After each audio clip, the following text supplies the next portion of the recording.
بسم اللہ الرحمن الرحیم۔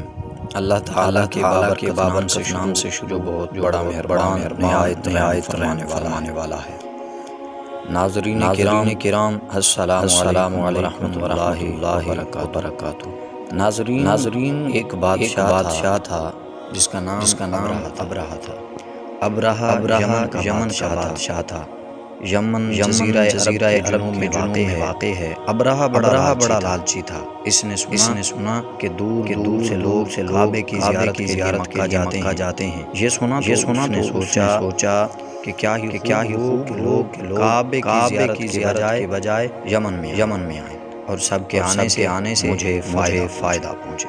ناظرین یمن میں کعبے کی ایک عمارت بنوائی، لیکن وہاں کوئی نہ گیا۔ اس نے سوچا تھا کہ جب لوگ یہاں لگیں گے تو ان سے پیسے وصول کریں گے۔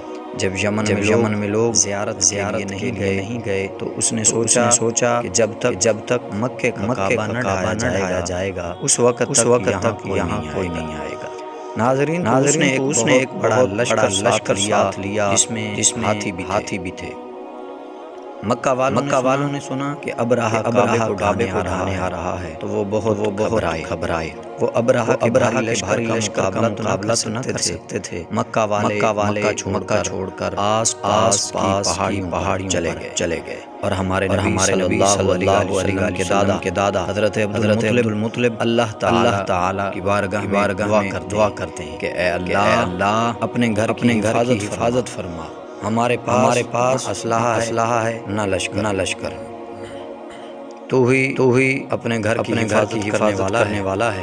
اگر تو نے اس کی حفاظت نہ کی تو کل تیرا یہاں لینے والا کوئی نہ ہوگا۔ ابرہہ پڑاؤ کرتا چلا آ رہا تھا۔ جب مکہ چار رہ گیا تو اچانک ہزاروں ابابیل چڑیاں اس کے لشکر کے اوپر لانے لگی۔ ان ابابیل کی چونچوں میں چھوٹی کنکریاں بھی تھیں۔